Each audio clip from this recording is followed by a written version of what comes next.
Hello everyone, today I'm going to talk about an impressive city that was lost in time and found in a rock. This is the case of Petra City, an ancient city that was a key point of our ancient tribes.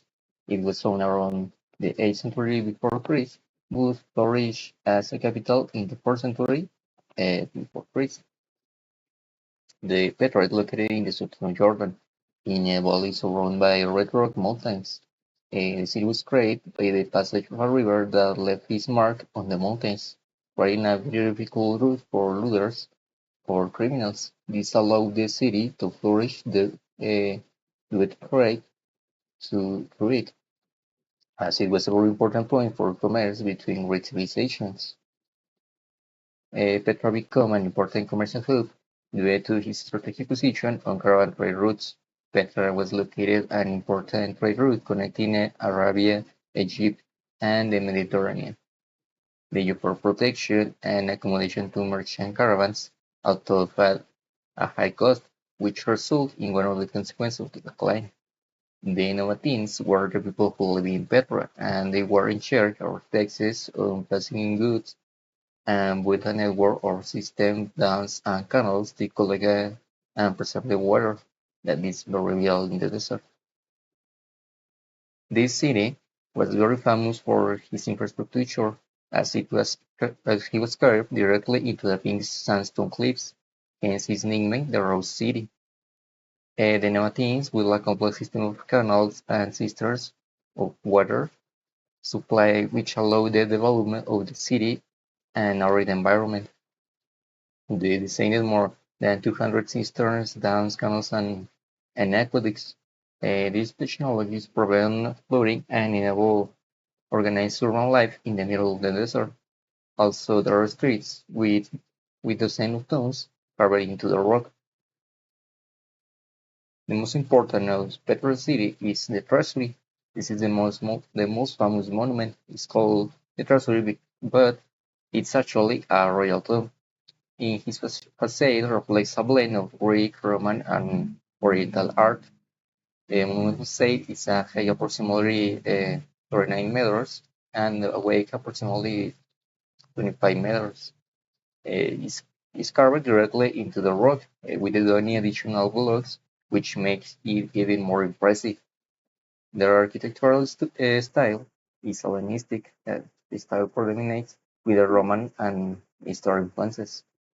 There are classical elements like the Corinthian columns, uh, that's capitals decorated with the cantus leaves, and triangular and curved pediments is the upper on display, typically of Roman architecture. Also have oriental details, for example, the funerary urns on the top, which gave rise to local legends about hidden treasure. Also having religious and funerary symbolism related to Nabatean beliefs.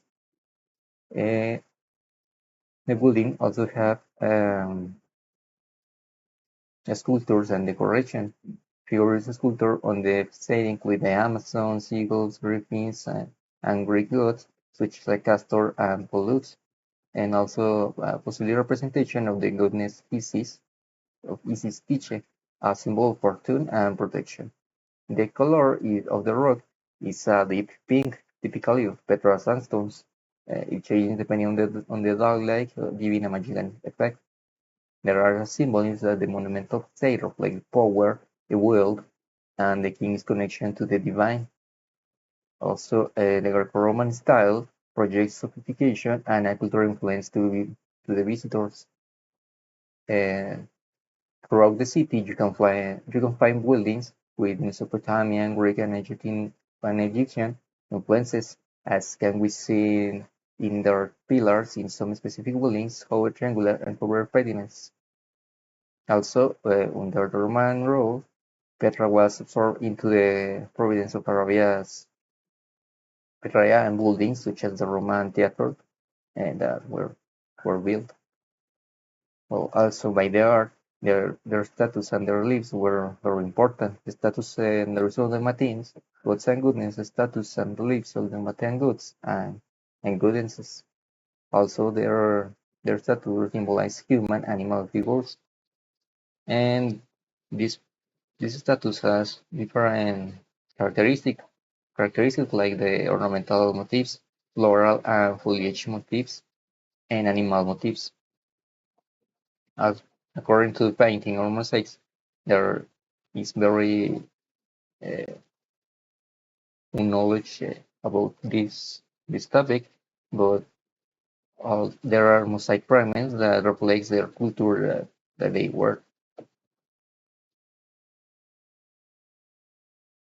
Well, the fall of Petra, the city fell into decay after the Roman conquest. Although it was active for a while, the high prices of the taxes on trade routes and the discovery of new routes along with an earthquake that destroyed the city infrastructure, causing it to be flooded, that caused the fall of this great city. It was not totally abandoned, and in fact, several nomadic people stayed there for a while. However, over time, this city remained as a hidden city. Finally, after many years, in 1812, the city was discovered by the explorer Johann Ludwig. It is said that the Swiss had heard rumors of an ancient city hidden by the locals, so he disguised himself and, under the pretext of sacrificing a sheep in a sacred tomb, he went in search of the city and finally found it and shared his location with the world. Uh, Today, the city of Petra is considered by UNESCO as a cultural heritage of humanity and one of the seven wonders of the modern world. Petra is not just a city carved in stone, it's a civilization immortalized within its walls. Its history, a line of trade, art, religion, and the desert survival, is a testament to human ingenuity in the face of adversity. What do you think about this city? Would you dare to explore their ancient passage in search of new secrets?